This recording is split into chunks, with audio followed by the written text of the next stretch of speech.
लड़का या लड़की हम हैं, हमें पता है शारीरिक रूप से, है ना। लेकिन जब हम ये कहते हैं कि लड़कों को छोटे बाल रखने चाहिए, अगर वो लंबे बाल रखते हैं तो वो लड़की हो जाते हैं, या उनको हम बीच का बोलने लगते हैं, या जब लड़कियां छुटती हैं तो हम कहते हैं कि तुम टॉमबॉय हो या तुम लड़के हो, बोलते हैं नहीं बोलते। तो वो होता है जेंडर। जहाँ पे हम किसी के सेक्स के साथ, यानी कि मेल है, तो उसको बोले कि तुम्हारे लिए ये काम सही है और तुम्हारे लिए ये काम गलत है।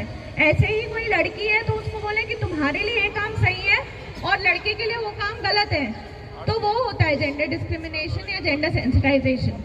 जब हम बात करते हैं जेंडर सेंसिटाइजेशन सेशन की, तो ज़्यादातर लड़कों के दिमाग में या लड़कियों के दिमाग में ये आता है कि हम बात कर रहे हैं लड़कियों के अगेंस्ट, जो भी चीज़ें हो रही हैं, लड़कियों के साथ जो गलत हो रहा है। लेकिन जेंडर सेंसिटाइजेशन सेशन का मकसद ये नहीं है कि लड़कियों के साथ जो गलत हो रहा है वो हम ठीक करें। लड़कों के साथ भी गलत हो रहा है, लड़कियों के साथ भी गलत हो रहा है। जितने भी लोग हैं सबके साथ on the basis of their gender. हम लोगों को, खास करके जो बड़े बच्चे हैं यहाँ पे, जो बड़े लोग हैं, एल्डरली लोग हैं यहाँ पे, उन लोगों को तो पता होगा कि आज की डेट में सिर्फ लड़का और लड़की जो हैं वो ही जेंडर ओरिएंटेशंस नहीं रह गए हैं। लेस्बियंस भी हैं, गे भी हैं, और लेस्बियंस और गे नाम सुनते ही हम सबके चेहरे पे हंसी आ जाती है। जिन लोगों को पता है उन चीज़ों के बारे में या उन टर्म्स के बारे में, बहुत लोगों को लगता है कि ये दिमागी असंतुलन के कारण या फिर मेंटल डिसऑर्डर के कारण होता है, बट ऐसा नहीं है।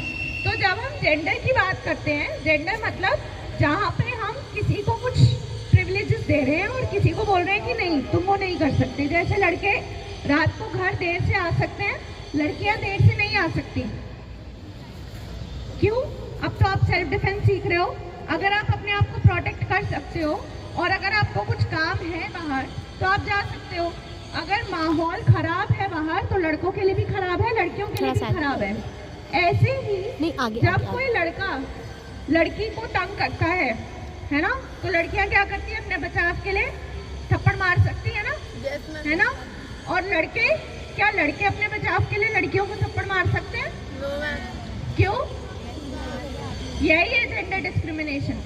जहाँ एक लड़की अगर एक लड़के को थप्पड़ मार रही है तो हम बिना सोचे समझे कह देते हैं कि लड़के की गलती है, उसी ने कुछ बदतमीजी की होगी, बोलते हैं ना। ये नहीं सोचते कि क्या पता लड़की ने वैसे ही मार दिया हो, या उसको समझ ना आया हो, या उसने गलत तरीके से लड़के के एक्शंस को लिया हो। हम लड़के को ही कसूरवार ठहराते हैं। ऐसे ही किसी लड़की के साथ जब छेड़छाड़ होती है और वो पुलिस कंप्लेंट करती है या अपने बचाव के लिए आवाज उठाती है, तो क्या बोला जाता है? लड़की की गलती होगी, उसने ऐसे कपड़े पहने थे, वो इतनी रात को क्यों गई, वो सुबह क्यों गई, वो वहाँ गई क्यों।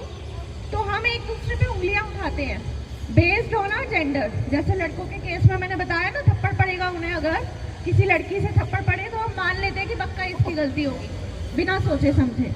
तो ये होता है जेंडर डिस्क्रिमिनेशन, जहाँ हम लड़कियों के लिए कुछ चीज़ों को सही मान लेते हैं और लड़कों के लिए गलत मान लेते हैं, या लड़कों के लिए सही मानते हैं और लड़कियों के लिए गलत मानते हैं। जेंडर सबको समझ में आ गया क्या होता है? Yes sir. तो जेंडर का मतलब ये नहीं है कि आप लड़का है या लड़की है। जेंडर का मतलब ये है कि आप लड़का है तो आपसे क्या उम्मीदें रखी जा रही हैं। लड़कों से बोला जाता है ना, तुम्हें मैथ्स में, साइंस में अच्छा होना चाहिए, तुम्हें बड़े होके कुछ कमाना है, अपने परिवार का नाम रोशन करना है। लड़कियों के केस में अगर उनको मैथ्स और साइंस ढंग से नहीं आती, या वो बड़े होके जॉब्स नहीं करती हैं, वो एम्बिशियस नहीं है, तो ठीक है, कोई प्रॉब्लम नहीं है। क्यों? क्योंकि लड़कियों के लिए माना जाता है कि उन्हें बड़े होके शादी करनी है और घर संभालना है ना। अब जेंडर हमारी सोसाइटी में इतना ज़्यादा डीप रूटेड है कि हमें समझ नहीं आता कि किस तरीके से हम एक दूसरे को बुली करते हैं, एक दूसरे को मेंटल टॉर्चर करते हैं उन सब चीज़ों की वजह से, प्लस अपना भी नुकसान करते हैं। अब बात करते हैं कुछ जेंडर स्टीरियोटाइप्स की। मैं कुछ स्टेटमेंट्स बोलूँगी आपके सामने, आपको बताना है कि जेंडर के हिसाब से क्या वो स्टेटमेंट सही है या गलत है। ठीक है? क्या करना है? बताना है कि वो सही है या गलत है। कैसे बताएंगे? अगर आपको लगता है कि वो स्टेटमेंट सही है, मतलब उस स्टेटमेंट में कोई गलती नहीं है, वो बिल्कुल ठीक है, तो आपको हाथ उठाना है। और अगर आपको लगता है कि वो स्टेटमेंट गलत है तो जोर से बोलना है गलत है। क्या बोलना है? गलत है। जैसे मैं बोलूं कि लड़के जो हैं वो डरपोक नहीं हो सकते, तो क्या ये स्टेटमेंट सही है या गलत है? गलत है। गलत कि गलत है, और अगर आपको लगता है कि सही है तो हाथ उठाना है, ठीक है। Girls should be obedient, cute and are allowed to cry. लड़कियां जो है उनको आज्ञाकारी होना चाहिए, क्यूट दिखना चाहिए, और वो रोती धोती रह सकती हैं, या उनको रोना चाहिए। गलत है। लड़के जो है सही है, किसने बोला सही है? दोनों ने बोला सही है। अच्छा अच्छा अच्छा, ठीक है। अगर ये स्टेटमेंट सही है, ठीक है, तो क्या लड़के रो नहीं सकते? रो सकते हैं? नहीं रो सकते? नहीं रोए? आज तक नहीं रोए? पैदा होने पे भी नहीं रोए? That is the first milestone that we achieve as a human being. जब हम पैदा होते हैं, अगर कोई बच्चा नहीं रोता है तो उसको नॉर्मल कंसिडर नहीं किया जाता है। कुछ माइलस्टोन्स जो होते हैं, सबसे पहले जो हम अचीव करते हैं उनमें से यही होता है कि पैदा होते ही हम रोते हैं। लड़का या लड़की जो भी हो रोता है, चोट लगती है तो रोते हैं। लेकिन लड़कों को क्या बोला जाता है कि तू लड़कियों की तरह क्यों रो रहा है, तू लड़की है क्या? वो है जेंडर डिस्क्रिमिनेशन, जहाँ पे हम लड़कों को बोलते हैं कि तुम रो नहीं सकते, तुम डर नहीं सकते। छिपकलियों से लड़कियों को भी डर लगता है और छिपकलियों से लड़कों को भी डर लगता है, लेकिन लड़कों को नहीं डरना चाहिए। लड़कियां चीज मार सकती है छिपकली को देख के, लड़के नहीं डर सकते। तो ये है जेंडर डिस्क्रिमिनेशन, ठीक है। तो ये जो स्टेटमेंट है कि लड़कियां जो है उन्हें आज्ञाकारी होना चाहिए और क्यूट होना चाहिए, आज्ञाकारी लड़कियों को भी होना चाहिए, लड़कों को भी होना चाहिए। सिर्फ लड़कियों पे वो चीजें एप्लीकेबल नहीं है। Women are better housekeepers and men are better with machines, यानी कि औरतें या लड़कियां जो है वो घर के कामकाज में ज्यादा अच्छी होती हैं, और लड़के जो हैं वो मशीन्स या मैकेनिकल कामों में ज्यादा अच्छे होते हैं। गलत है। यहाँ लड़कों की तरफ से कोई रिस्पॉन्स नहीं आ रहा। क्या बोला मैंने? सुना किसी ने? क्या बोला बताना?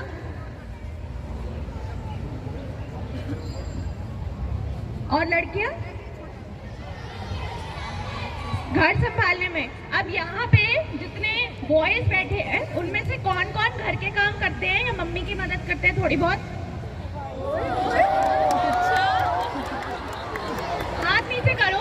अब जरा पूछते हैं कि ये काम क्या क्या करते हैं, क्या क्या काम करते हो भाई? एक एक करके क्या करते हो? बर्तन धोते हैं। आप क्या करते हैं? बर्तन धोते हैं और झाड़ू पोछा और पानी भरते हैं। और उधर जो बड़े बच्चे बैठे हैं खाना चाय बनाते हैं, खाना बनाते हैं। ओके, तो यहाँ पे ऑलमोस्ट बहुत सारे लड़के बैठे हैं जो घर के काम करते हैं। एटलीस्ट वो कह रहे हैं कि घर के काम करते हैं, पर हम लोगों के घरों में ज्यादातर घर के काम कौन करता है? लड़कियां करती है। अब ये जो लड़के बैठे हैं यहाँ पे, ये घर के काम करते हैं? आपको कैसे पता? उन्होंने बोला करते हैं तो हम मान रहे करते हैं, है ना। अब जब हम इन लड़कों को देख रहे हैं कि ये घर के काम करते हैं तो क्या होगा? हमें लगेगा ना यार बड़ी अच्छी बात है, लड़कों की भी घर का काम कर रहे हैं, है ना। लेकिन जब हम किसी लड़की को घर पे काम करते हुए देखते हैं तो हमारे दिमाग में ये बात नहीं आती कि वाह ये तो घर का काम कर रही है। क्यों? क्योंकि हमारी सोसाइटी ने हमें बताया है कि लड़कियों का काम है घर संभालना, इसलिए हम उनकी तारीफ नहीं करते, अपनी मम्मी की तारीफ नहीं करते, अपनी बहन की तारीफ नहीं करते, खुद नहीं सोचते कि हम घर का काम कर रहे हैं। पर हमारे पापा, भाई या कोई भी मेल पर्सन अगर घर का जरा सा भी काम करे तो हमें क्या लगता है कि वाह ये तो बहुत अच्छे हैं, इन्होंने तो बहुत बढ़िया काम किया, है ना। बिल्कुल जेंडर डिस्क्रिमिनेशन नहीं करते। लेकिन हम क्या कर रहे हैं? हम तो कर रहे हैं ना, हम उन्हें बोल रहे हैं कि ये तो बहुत अच्छे हैं, घर का काम करते हैं। लेकिन क्या हम किसी फीमेल काउंटर पार्ट के लिए ऐसी तारीफें करते हैं? नहीं करते। तो हमें लगता है कि हम जेंडर डिस्क्रिमिनेट नहीं है, ये जेंडर बायस नहीं है, बट हम कहीं ना कहीं होते हैं। अब नेक्स्ट स्टेटमेंट देखते हैं। लड़कियां जो है वो पोलाइट होती हैं, पोलाइट यानी कि मृदुभाषी। अकोमोडेटिव एंड नर्चरिंग मतलब एडजस्टिंग और पालन पोषण करने वाली काम जितने भी होते हैं वो लड़कियां करती हैं। क्या ये स्टेटमेंट सही है या गलत है? गलत है। यहाँ पे कौन कौन सी लड़कियां हैं जिसको लगता है कि वो पोलाइट नहीं है, मतलब प्यार से बात नहीं करती है, गुस्से से बात करती है?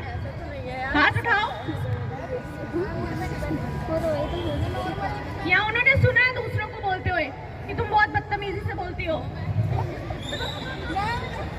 A lot of girls. और यहाँ पे कितने लड़के ऐसे हैं जिन्होंने कभी ये सुना है अपने लिए कि आप बहुत प्यार से आराम से बात करते हैं, पोलाइट है आप? सुना है? कोई किसी ने आपको आज तक बोला है? सबको लगता है कि हम बदतमीज हैं। कौन कौन यहाँ मानता है कि वो बदतमीज है? आपको पता है कि आप बदतमीज हैं? और ये बदतमीज है। अच्छा, और तो यहाँ पे बाकी सारे लड़के मानते हैं कि वो आराम से बात करते हैं, है ना? लेकिन ओके, सेटल डाउन एवरीबॉडी, बैठ जाइए प्लीज, सिट डाउन। लेकिन क्या होता है जब लड़की बदतमीजी से बात करती है तो उसे डांटा जाता है ना? लड़कों को भी डांटा जाता है। डांटा जाता है, नहीं डांटा जाता? नहीं डांटा जाता? नहीं डांटते। लड़के तो कह रहे उन्हें डांट नहीं पड़ती। मैम पढ़ती है, कुछ को पड़ती है, कुछ को नहीं पड़ती। तो कहने का मतलब ये है कि पोलाइट होना सिर्फ लड़कियों के लिए जरूरी नहीं है, लड़कों के लिए भी जरूरी है। दोनों को पोलाइट होना चाहिए। जैसे दोनों को ओबीडिएंट होना चाहिए ना, आज्ञाकारी, वैसे ही दोनों को पोलाइट भी होना चाहिए। लेकिन अगर कोई लड़की पोलाइट नहीं है तो उसे बहुत डांट पड़ती है। अगर कोई लड़का पोलाइट नहीं है तो ठीक है, थोड़ी बहुत डांट पड़ेगी, but it is still considered okay कि ठीक है, बदतमीज है तो लड़के तो होते ही बदतमीज है। ये एक अगेन एक जेंडर स्टेटमेंट है। अच्छा लड़कों, एक काम करते हैं, अगर आपको ज्यादा बातें करनी है ना तो आ जाओ इधर, आ जाओ स्टेज पे आके बैठो, आओ, सब देखेंगे आपको। एक मिनट बेटा, कितने एसबी में पढ़ते हैं यहाँ पे, जरा हाथ उठाओ। तुमको बैनर्स नहीं है? हैं? एक तो ऐसे कैसे झुंड में बैठे हुए तो? चलो प्रॉपर लाइन में चलो उधर, चलो इधर से उठो सारे। तुमको कोई बात समझाई जा रही है, तुम्हें समझ नहीं आ रही है? अगर यहीं पे तुम शोर शराबा करने आ रहे हो तो वापस जाओ। All of you sit, make proper line. वहाँ पीछे जो, चलो उठो वहाँ से, जो किनारे बैठे उठो, इधर जाओ, पीछे पीछे हो सारे, सारे हो पीछे। ये आपको ये सुनो, असेंबली में बैठते हो ना, ये देखो गर्ल्स की लाइन का है, इसको इक्वल करो। चलो पीछे, और पीछे किसको, और पीछे किसको, और पीछे किसको, प्रॉपर लाइन से नहीं है। और जिसको आपको पता है ना, अगर जिसको मैंने बात करते सुन लिया यहाँ पर, मैं यही मुर्गा बनाऊंगी ध्यान में। इसलिए डिसिप्लिन में रहो। किसी पर्पज से बुलाया गया, जो कह रही मैडम ध्यान से सुनो, ध्यान से सुनो, सारी गर्ल्स भी ध्यान से सुनिए जो कह रही मैडम। आपके फायदे की बात हो रही है, बॉयज की भी गर्ल्स की भी। यहाँ पर आप खाली ऐसे ही बैठने नहीं आए कि टाइम पास करने आए हो, या टाइम पास करने नहीं आए आप। ध्यान से सुन लो, और नहीं तो मैं यहाँ ही बुलाऊंगी। आपको पता है ना, मैं स्टेज पे बुला करके सजा दे देती हूँ, यही बुलाऊंगी फिर। ध्यान से सुनो जो मैडम कह रही। तो हम बात कर रहे थे कि लड़कियां और लड़कों दोनों को पोलाइट होना चाहिए, है ना? जरूरी नहीं है कि सिर्फ लड़कियों को ही पोलाइट होना चाहिए। लड़कों की बदतमीजी जायज है।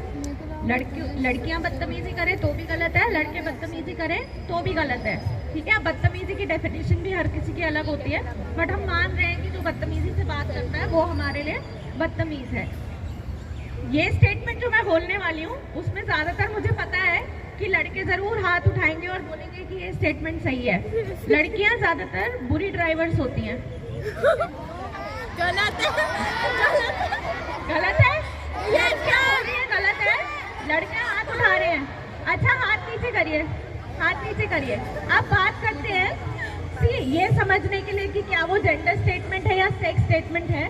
बहुत आसान तरीका है कि क्या हम पैदा होते ही अच्छे या बुरे ड्राइवर्स बन जाते हैं? No ma'am. मतलब ये स्टेटमेंट कहीं ना कहीं गलत है।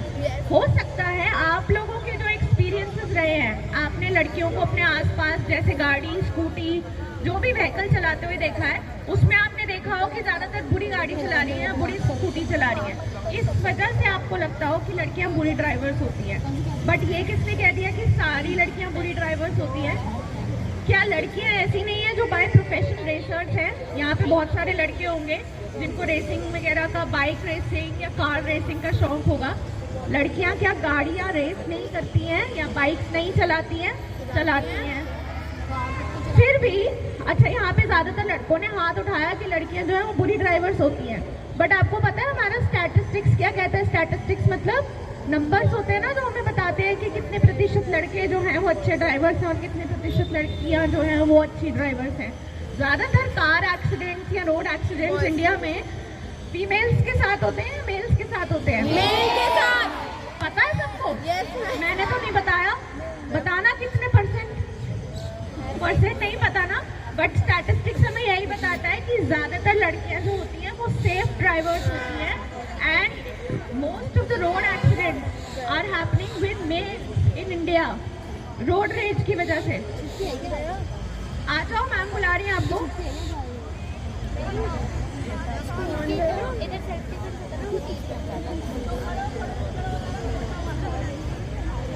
अपना स्कूल का लिया। ये तो मेरी स्कूल है। अभी मुर्गा बनेगा क्या? हमारे स्कूल के बच्चों को पता है ना, एक बार बोल पीछे पहुंच लिए सारे। ठीक है, तो ये जरूरी नहीं है कि लड़का और लड़की में से लड़के जो है वो अच्छे ड्राइवर्स हो। लड़के भी बहुत ज्यादा कार एक्सीडेंट्स में इन्वॉल्व होते हैं, लड़कियों के साथ भी होते हैं, बट परसेंटेज जो है वो कम है। लड़कियां ज्यादातर सेफ ड्राइवर्स कंसिडर की जाती हैं और लड़के जो हैं वो इंडिया में एटलीस्ट रोड रेज में ज्यादा इन्वॉल्व होते हैं। अब रोड रेज का एक कारण आपको पता है क्या है? सबसे बड़ा कारण ये है कि हम इंडियंस की ये बड़ी प्रॉब्लम है कि जब भी हम घर से निकलते हैं ना, हम टाइम से नहीं निकलते। अगर 11:10 पे हमें कहीं पहुंचना है और 20 मिनट का टाइम लगेगा तो हम 11 बजे ही निकलेंगे। या कभी कभी ऐसा भी होता है कि जिस टाइम पे पहुंचने उस टाइम हम घर से निकल रहे हैं, तो क्या होगा? जल्दबाजी में करेंगे। अब अगेन लड़कियां ज्यादातर माना जाता है कि टाइम का ध्यान रखती हैं, टाइम पे निकलती हैं। लड़कों के केस में इसलिए इंडिया में ज्यादा रोड एक्सीडेंट्स होते हैं because a lot of Indian main leave from their home not considering the time that will take them to reach from one destination to another destination. इसकी वजह से ज़्यादातर रोड एक्सीडेंट्स ज़्यादा होते हैं। तो मैं थोड़ा सा टॉपिक से डेविएट हो गई हूँ, बट मैं आपको बता रही हूँ कि रोड एक्सीडेंट्स का इंडिया में सबसे बड़ा कारण यही है। और दूसरा कारण दिल्ली में या कहीं पे भी गुस्सा बहुत आता है। अब अगेन लड़कों के केस में कंसिडर किया जाता है कि इन्हें तो गुस्सा आता ही है ना, और लड़कियों के केस में माना जाता है कि नहीं इन्हें गुस्सा नहीं आना चाहिए। तो इसलिए क्या होता है, जब गलती से किसी लड़के की गाड़ी किसी लड़की की गाड़ी से ठुक जाए तो उसके आसपास वाले उसको बोल के शांत कर देते हैं कि कोई नहीं जाने दे, लड़की चला रही है। Again gender discrimination. So we don't understand कि जेंडर हमारे दिमाग में कितना ज्यादा घुसा हुआ है। अब बात करते हैं हमारे टीवी एडवर्टाइजमेंट्स की। टीवी एड्स देखे हैं सबने? Yes ma'am. Fair and lovely का एड किसने देखा है? जो आज की डेट में ग्लो एंड लवली हो गया है। पता है वो फेयर एंड लवली से ग्लो एंड लवली क्यों हुआ? क्योंकि इट्स नॉट नेसेसरी कि लड़कियां जो है या लड़के जो हैं वो गोरे हों तभी सुंदर होंगे। लेकिन हम मानते हैं कि जो लड़की काली है या लड़का काला है उसे हम बहुत अलग अलग नामों से बुलाते हैं या उसका मजाक उड़ाते हैं। Because in India standard of beauty is that you should have fair complexion. So coming back to fair and lovely ad, men's के केस में कौन सी फेयरनेस क्रीम आती है इंडिया में? कौन सी? Fair and handsome. Fair and handsome and fair and lovely, है ना? दोनों में फेयर है ना? एक में लवली एक में हैंडसम। हमारे एडजेक्टिव्स भी जो है वो भी स्पेसिफिक है जेंडर को। आप लड़की को कभी नहीं बोलोगे कि वो हैंडसम है, कि लड़के को कभी नहीं बोलोगे कि वो ब्यूटीफुल है ना? दूसरी चीज, दोनों ही क्रीम्स में इंग्रेडिएंट्स मोर और लेस सेम है, मतलब जिन चीजों से वो क्रीम बनी है वो सेम है। मान लेते हैं कि चलो फेयर दिखना एक कॉन्सेप्ट है, बट दोनों ही प्रोडक्ट्स अलग तरीके से क्यों बेचे जाते हैं? फेयर एंड लवली की एड में लड़कियां दिखाई जाती है ना, और फेयर एंड हैंडसम के एड में क्या होता है? लड़कियों वाली फेयरनेस क्रीम क्यों यूज कर रहा है? मर्दों वाली फेयरनेस क्रीम लगा ना। हु सेड की मर्दों वाली फेयरनेस क्रीम है? हमारी एड बता रही है। और इससे क्या होगा, आप जब किसी लड़के के बैग में फेयर एंड लवली देखेंगे तो आप भी उसका मजाक उड़ाएंगे कि ये लड़कियों वाली फेयरनेस क्रीम लगा रहा है ना? This is how our society, the advertisements around us are also shaping the gender stereotypes in our brain. Similarly, हम मूवीज देखते हैं, यहाँ पे कौन कौन से लोग हैं जिन्होंने या तो KGF का कोई भी पार्ट या फिर कबीर सिंह, इन दोनों में से कोई भी मूवीज देखी है? नहीं देखी। देखी है?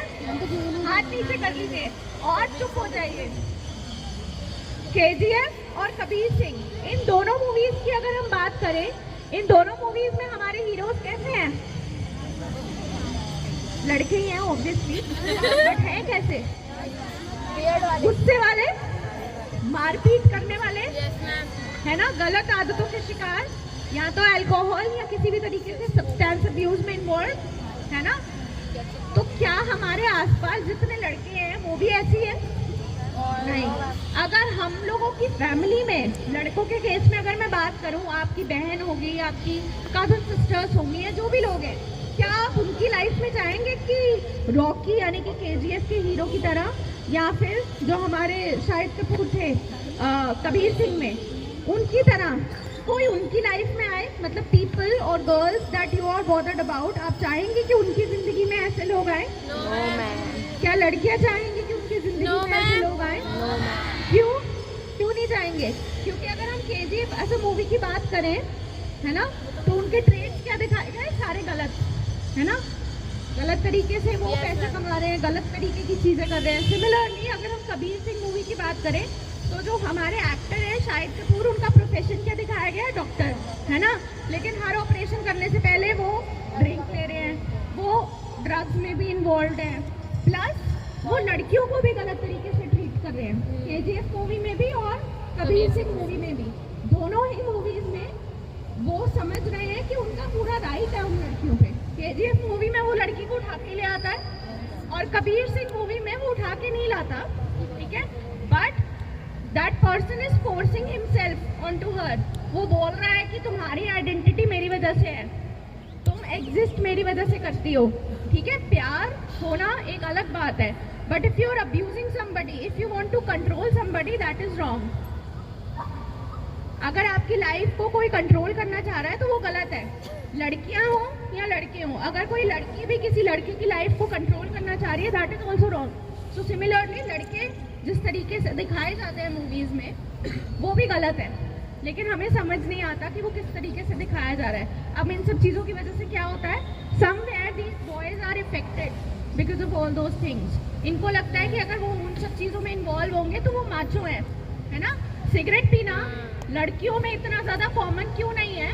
क्योंकि हमारी मूवीज में दिखाया जाता है कि लड़के ज़्यादातर सिगरेट पी रहे हैं, हीरोज जितने भी हैं वो ज़्यादातर स्मोक कर रहे हैं। उसको ग्लोरीफाई करके दिखाया जाता है कि लड़कों के लिए ना सिगरेट पीना इज इक्वल टू मैस्कुलिनिटी, मतलब कि वो मर्द है। जो लड़का सिगरेट नहीं पी रहा, शराब नहीं पी रहा, वो मर्द नहीं है या वो हीरो नहीं है। So this is how gender also impacts our behaviour. मतलब हम कौन कौन सी चीज़ें अपनी ज़िंदगी में कर रहे हैं और कौन कौन सी नहीं कर रहे, ठीक है। यूनिसेक्स सैलून सबको पता है, लड़के अपने हेयर कट कराने जाते हैं, लड़कियां अगर खुद नहीं जाती हैं अभी तक पार्लर में, हेयर कट कराने तो जाती हैं कम से कम, right. Even if you don't go, आपके आसपास आपकी बहनें, मदर्स जाते हैं पार्लर्स में, है ना। अब एक कॉन्सेप्ट है यूनिसेक्स सैलून का। यूनिसेक्स सैलून तो है, बट सर्विसेज जो है उसमें वो स्पेसिफिक है लड़कियों के लिए और लड़कों के लिए। जैसे लड़कों के लिए क्या सर्विसेज है, फेस शेविंग की, बियर्ड शेपिंग की, है ना, और क्या क्या हेयर कटिंग की, ये सारी सर्विसेज होती है आपकी सैलून में। व्हाट इफ कोई लड़का जाके सैलून में बोले कि मुझे वैक्सिंग करानी है? आई हंसी, बहुत लोगों के चेहरों पे यहाँ हंसी आई। क्यों? क्योंकि बॉडी हेयर होना लड़कों, मतलब बॉडी हेयर हटाना लड़कों के लिए इज नॉट नॉर्मल। बट जो हम हीरोज देखते हैं वो तो पूरे वेल ग्रूम्ड होते हैं, है ना। वो वैक्सिंग भी कराते हैं, चाहे लेजर ट्रीटमेंट कराते हो, चाहे जो भी कराते हो, उनके शरीर पे तो कोई बॉडी हेयर नहीं होता। बट स्टिल वी कंसिडर कि जिस लड़के के शरीर पे बॉडी हेयर कम है उसको अगेन हम बीच का, छक्का, इन टर्म्स से बुलाना शुरू कर देते हैं। बोलते हैं, नहीं बोलते। सिमिलरली जो लड़के पतले होते हैं उनको तिल्ली, डंडी, भिंडी, और लड़कियां जो मोटी होती है उनको मोटी बोलना, टूटून बोलना, कद्दू बोलना, फुटबॉल बोलना। Why? Because our society is telling us कि ये जेंडर है, लड़कियों को पतला और सुंदर दिखना चाहिए, लड़कों को चौड़ा तगड़ा होना चाहिए। ये हमारी सोसाइटी हमें बताती है, but this is not true. So the idea behind this lecture is कि आप ये समझें कि ये सारी चीज़ें हमारी सोसाइटी ने बनाई है, ये हर किसी पे एप्लीकेबल नहीं है। तो इसलिए अगर हम अपने आसपास किसी भी बच्चे का, किन्हीं भी लोगों का इन चीज़ों की वजह से मजाक उड़ा रहे हैं या उन्हें डिस्क्रिमिनेट कर रहे हैं, that means that is wrong and we should not do it. जो जैसा है उससे वैसे ही एक्सेप्ट कीजिए, चाहे वो जैसे मर्जी कपड़े पहन रहा हो, चाहे उसकी दाढ़ी हो या ना हो। अब लड़कियों के केस में और लड़कों के केस में ये भी कॉन्सेप्ट है। लड़कों के केस में उनके फेशियल हेयर होने चाहिए, है ना, beard, Moustache, they should have it. और लड़कियों के केस में क्या उनके फेशियल हेयर्स होते हैं? लड़कियों के फेशियल हेयर होते हैं? नहीं होते? होते हैं, बहुत लाइट होते हैं। हार्मोनल डिसबैलेंसेस की वजह से कुछ लड़कियों के चेहरों पे फेशियल हेयर ज्यादा होते हैं। हम उन्हें किस तरीके से बुली करते हैं? तेरी तो दाढ़ी आ रही है, तेरी तो मूंछ आ रही है, बोलते हैं? Yes, ma'am. अगर आप नहीं बोलते, आपने अपने आसपास लोगों को डेफिनेटली बोलते हुए सुना होगा। सो दिस इज जेंडर डिस्क्रिमिनेशन, क्योंकि हमारी सोसाइटी ने हमें ये बताया है बाय नेचर वो चीज़ें एग्जिस्ट करती हैं। हर किसी के बॉडी हेयर होते हैं, चाहे वो लड़का हो या लड़की हो, किसी के कम किसी के ज़्यादा, बट हम उन बेसिस पे डिस्क्रिमिनेट करना शुरू कर देते हैं, पहनावे पे डिस्क्रिमिनेट करना शुरू कर देते हैं। और समटाइम्स, अच्छा, बहुत सारे लड़के यहाँ पे ऐसे होंगे जिन्होंने अपने आसपास लड़कों को देखा होगा कि ये सिर्फ जो छोटी फिंगर होती है ना, हमारी हाथ की सबसे छोटी फिंगर, उसके नाखून बहुत लंबे लंबे करे होते हैं, है ना। लड़कियों के सारे फिंगर्स के नाखून लंबे होते हैं, मेरे भी हैं, है ना। बहुत लड़कियों के नहीं भी होते हैं, बट लड़कों के केस में वो एक ही उंगली का नाखून भी लंबा रखते हैं। Why? They consider that as a fashion statement. But अगर किसी लड़के के एक उंगली का नाखून नहीं, सारे उंगली के नाखून बड़े हो तो क्या होगा? सारे मजाक उड़ाएंगे ना। क्यों? बिकॉज ब्यूटी स्टैंडर्ड्स भी लड़कियों के लिए अलग है, लड़कों के लिए अलग है। So the idea is to understand कि जो डिसिप्लिन है वो सबके लिए है। लड़कियों के भी नाखून छोटे होने चाहिए, लड़कों के भी नाखून छोटे होने चाहिए, till the time you are into some institution. जैसे अभी आप स्कूल में हैं तो स्कूल में नॉर्म्स सबके लिए सेम है ना। लड़कों के बाल छोटे होने चाहिए, अगर लड़कियों के बाल छोटे नहीं है तो बंधे होने चाहिए, राइट। यही नॉर्म्स है ना हमारे स्कूल की। सो टिल द टाइम आपका सेक्स आपको किसी तरीके से लिमिट नहीं कर रहा, मतलब अगर आप लड़के हैं तो वो किसी तरीके से आपके ऊपर पाबंदियां नहीं लगा रहा। सिमिलरली लड़की हैं तो आपको किसी तरीके से उसकी वजह से हैरेसमेंट या बुली का शिकार अगर आप नहीं हो रहे हैं तो दैट इज़ फाइन। लेकिन जहां आपके सेक्स यानी कि आपके जेंडर के बेसिस पे लोग आपको डिस्क्रिमिनेट करना शुरू कर दें, बताना शुरू कर दें कि तुम्हें ये प्रोडक्ट यूज़ करना है, तुम्हें ये प्रोडक्ट यूज़ करना है, तुम्हें रात को जल्दी आना है, तुम्हें रात को लेट भी आना ठीक है, तुम्हें इस चीज़ का ध्यान रखना है, ये प्रोफेशंस में जाना है। जैसे लड़कियों के केस में ज़्यादातर टीचिंग, है ना, या फिर डॉक्टर, ऐसे प्रोफेशन सूटेबल कंसिडर किए जाते हैं। और लड़कों के केस में इंजीनियरिंग या फिर ऐसे प्रोफेशंस जो कि ज़्यादा टेक्निकल हैं वो कंसिडर किए जाते हैं। अगर एक लड़का होम साइंस सब्जेक्ट ऑप्ट करे तो उसका मजाक उड़ाया जाएगा, बट लड़कियों को होम साइंस सब्जेक्ट दिलवाया जाता है। वाई? बिकॉज होम साइंस माना जाता है कि खाना बनाने का सब्जेक्ट है, which is not true, but माना जाता है। तो हम सब्जेक्ट्स के केस में भी बाइफिकेट कर देते हैं कि लड़कों के लिए ये सब्जेक्ट है और लड़कियों के लिए ये सब्जेक्ट है।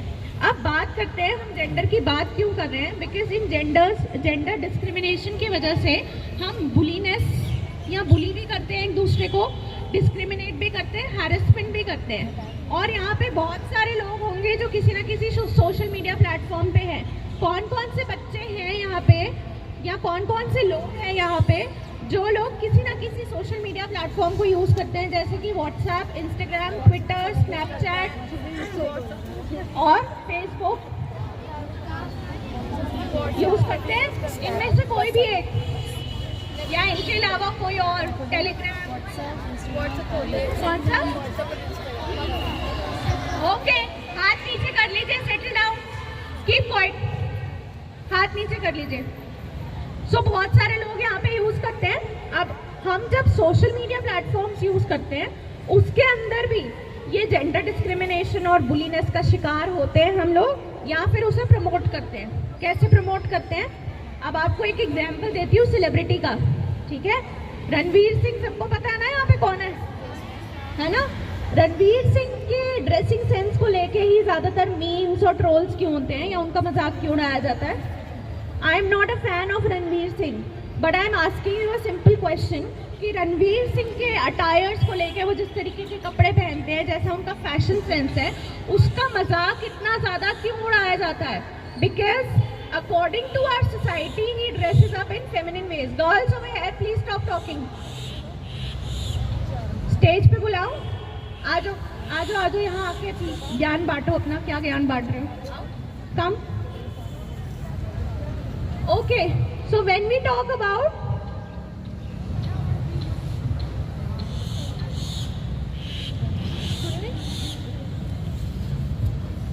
तो जब हम अपने आसपास इन सोशल मीडिया प्लेटफॉर्म्स को यूज़ करते हैं तो उस पर भी हम एक दूसरे को हैरेस या बुली करते हैं। कैसे? रणवीर सिंह का जो मैंने आपको एग्जाम्पल दिया, उनके कपड़े पहनने का जो तरीका है, वो जिस तरीके के कलर्स पहनते हैं, वो ज़्यादातर हम कंसिडर करते हैं कि फीमेल कलर्स है, या वो स्कर्ट पहन लेते हैं। वो इस तरीके की फैशन स्टेटमेंट्स होती हैं जो हमें लगता है कि वो बॉयज़ के लिए सूटेबल नहीं है, लड़कों के लिए सूटेबल नहीं है, इसलिए उनका ज़्यादा मजाक उड़ता है। सिमिलरली लड़कियों के केस में, लड़कों के केस में, नॉर्मल लड़कियों और लड़कों के केस में जो साइबर क्राइम्स हो रहे हैं वो तो हो ही रहे हैं for money extortions, but gender के बेसिस पे भी टारगेट किया जा रहा है कि आप कैसे दिख रहे हैं, आपने कैसे कपड़े पहने हैं।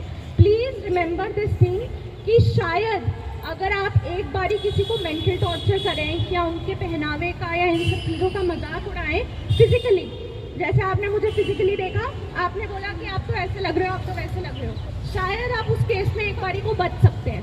बट ध्यान से सुनिए इस बात को, क्योंकि आप सब सोशल मीडिया प्लेटफॉर्म्स पे हैं। अगर आप किसी के अगेंस्ट कोई भी abusive statement social media platform पे डालते हैं या उन्हें पर्सनल मैसेज करते हैं या उन्हें किसी भी तरीके से हैरेस करते हैं, तो आप डिजिटल एविडेंस क्रिएट कर रहे हैं। डिजिटल एविडेंस मतलब डिलीट फॉर एवरीवन करने से भी वो मैसेज डिलीट नहीं होगा, वो कहीं ना कहीं क्लाउड सिस्टम्स पे या क्लाउड सर्वर्स पे अवेलेबल रहता है। So please forget this concept कि अगर आपने कोई चीज़ डिलीट कर दी ऑनलाइन तो वो डिलीट हो गई। Everything which you post even once online, वो हमेशा ऑनलाइन रहती है, किसी ना किसी सर्वर पे, किसी ना किसी तरीके से वो ऑनलाइन हमेशा एक्सेसिबल रहती है।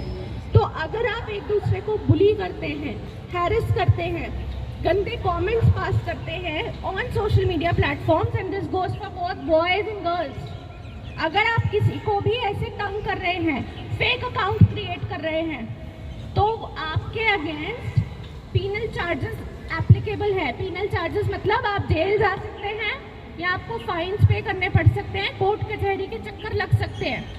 तो प्लीज़ सोशल मीडिया प्लेटफॉर्म्स पे केयरफुल रहिए। और दूसरी इम्पोर्टेंट चीज़, किसी भी चीज़ पे ट्रस्ट मत करिए। आपके पास किसी फ्रेंड ने लिंक भेजा कि मिंत्रा पे 10% off, flat 10% off sale on every product, है ना। हमारे फ्रेंड ने हमें वो मैसेज भेजा, हम सब क्योंकि सोशल मीडिया प्लेटफॉर्म्स यूज़ कर रहे हैं, हम लोग ऑनलाइन शॉपिंग भी कर रहे हैं। We click on that link, हमें नहीं पता कि वो लिंक एक्चुअली मिंत्रा का लिंक है या नहीं है। जो हैकर्स हैं, जो लोग साइबर क्राइम्स कर रहे हैं, वो इतनी छोटी छोटी बारीकियों का ध्यान देते हैं कि आप आराम से डेविएट हो सके। तो कभी भी पैनिक नहीं करना है। अगर कोई मैसेज आया कि आपका मोबाइल बंद हो जाएगा, आपका नंबर बंद हो जाएगा, आपका इलेक्ट्रिसिटी बिल जो है या पेड नहीं है, आपके इलेक्ट्रिसिटी कनेक्शन कट जाएगा, या आपने पानी का बिल नहीं भरा है, आपका पानी का बिल अगर आप नहीं भरेंगे तो आपका मीटर हटा दिया जाएगा, इस तरीके के जितने भी मैसेजेस हैं, या फिर ऐसे सेल वाले मैसेजेस, खास करके जिनमें लिंक्स आ रहे हैं आपके पास या नंबर्स आ रहे हैं कि इस नंबर पर कॉल कीजिए या इस नंबर पर या इस लिंक पर क्लिक कीजिए, please never trust those messages and those links, क्योंकि आपको नहीं पता कि वो लिंक सच्चा है या नहीं है। अगर आपको बिल पे करना है, उस साइट पे जाइए, उस साइट पे जाके पेमेंट करिए, you will be able to find कि आपने एक्चुअली पेमेंट करी है या नहीं करी है। तो please have a zero trust policy, try to accept people whosoever it is around you, because only that ways we can end crime around us। खास करके बुली और हैरेसमेंट जैसे जो क्राइम्स हैं जो हमारे आसपास सोशल मीडिया प्लेटफॉर्म्स पे बहुत ज़्यादा हो रहे हैं, वो हम एलिमिनेट कर पाएंगे। और ख़ास करके सोशल मीडिया प्लेटफॉर्म्स पे बहुत सावधान रहेंगे, डू नॉट ट्रस्ट एनीबडी। मैं यहाँ पे लेक्चर दे रही हूँ, आप में से बहुत लोगों के पास अपने स्मार्टफोन्स हैं। आपने मेरा नाम सुना, किसी ने यहाँ पे मेरी फोटो खींच ली है ना, और मेरे नाम से फेक अकाउंट बना दिया। उसमें आप देख रहे हैं और दिल्ली पुलिस के बहुत सारे लोग जो है उनको फ्रेंड रिक्वेस्ट भेजी गई है, वो लोग भी मेरा चेहरा जानते हैं, उन्होंने भी एक्सेप्ट कर ली है ना। और मैंने, जो कि मैं नहीं हूँ, किसी और ने मेरा अकाउंट बनाया और हैरेस करना शुरू कर दिया, या आपसे पैसे मांगे। आपको लगा कि मैम मांग रही है पैसे, लेकिन वो मैंने नहीं मांगे, कोई और है। तो हमें नहीं पता कि वो अकाउंट किसका है। हो सकता है कि आपको पता भी हो वो अकाउंट आपके फ्रेंड का है, बट आपको क्या पता कि वो अकाउंट किसी ने हैक कर लिया हो या हैक कर रखा हो। तो प्लीज़ कभी भी अपने फ़ोन पे अपनी कोई भी personal information, personal photos, personal videos नहीं लेनी है, because you don't know how your phone, your data can get compromised, और उसके अगेंस्ट आपको कैसे ब्लैकमेल करा जा सकता है। Plus also remember this thing कि अगर आपने कुछ गलत नहीं किया है, ठीक है, अगर आपकी गलती नहीं है, तो कहीं ना कहीं आपके पेरेंट्स भी आपको सपोर्ट करेंगे, आपके टीचर्स भी आपको सपोर्ट करेंगे, अगर आप वाकई में ही गलत नहीं हैं। तो अगर आपको कभी कोई ब्लैकमेल करने की कोशिश कर रहा है, always reach out to your elders. अपने बड़ों को बताएंगे, या जिस पे आप ट्रस्ट करते हैं उन्हें बताएंगे। अगर आप लोग खुद एडल्ट्स हैं तो पुलिस की हेल्प लेंगे, उससे घबराएंगे नहीं, ठीक है। रेजिलियंस आज की डेट में बहुत इंपॉर्टेंट है। क्या करेंगे ज़्यादा से ज़्यादा, आपकी गलत पिक्चर्स या झूठी पिक्चर्स पोस्ट कर देंगे, आपके कमेंट्स पोस्ट कर देंगे। उससे क्या होगा, अगर आपके आसपास वालों को आप पे विश्वास है that you have not done anything wrong, that is fine, करता है पोस्ट करने दो। क्यों डर रहे हैं हम? वो हमारे डर का, हमारी घबराहट का, हमारे पैनिक मोड का फ़ायदा उठाते हैं। So do not panic, be very calm. In situations में जितना आराम से, ध्यान से काम करेंगे, उतना ज़्यादा आप अपने आप को बचा पाएंगे। So never trust anybody online. If you get stuck in any kind of situations, तो अपने आप को प्रोटेक्ट करने के लिए अपने एल्डर्स के पास जाएंगे या पुलिस की सहायता लेंगे। ओके, आई होप कि आप लोग एटलीस्ट इस सेशन के बाद एक दूसरे को इतना ज़्यादा बुली या हैरेस नहीं करेंगे, फिजिकली भी और ऑनलाइन भी। जैसे हम फिजिकली किसी को मिलके नहीं बोलते ना, hey you are looking so hot and hey you are looking so cute, वैसे हम सोशल मीडिया प्लेटफॉर्म पे क्यों करते हैं। यहाँ पे कोई भी लड़का या लड़की, यहाँ पे लड़के भी बैठे हैं, लड़कियाँ भी बैठी हैं, बहुत सारी सुंदर लड़कियाँ हैं, बहुत सारे अच्छे अच्छे लड़के बैठे हैं, बट कोई भी लड़की या लड़के के पास जाके, या लड़का कोई लड़की के पास आके ऐसे बोलेगा अभी फिजिकली कि तुम बहुत सुंदर लग रही हो, नहीं बोलेगा ना। तो हम ये बात जो है ऑनलाइन प्लेटफॉर्म्स पे क्यों भूल जाते हैं, हम क्यों ऐसी चीज़ें करते हैं। जब हम ऐसी चीज़ें करते हैं तभी हम उन ट्रैप्स में फंसना शुरू होते हैं। So please be very particular of what kind of things you are doing on social media platforms and prevent yourself by being aware about things around you. और कोई भी प्रॉब्लम है, अपने बड़ों को या पुलिस को ही संपर्क करेंगे। Do not get scammed by these scamsters who are sitting online. वो आपके डर का ही फ़ायदा उठाते हैं, तो डरना नहीं है, घबराना नहीं है। Okay, thank you everyone.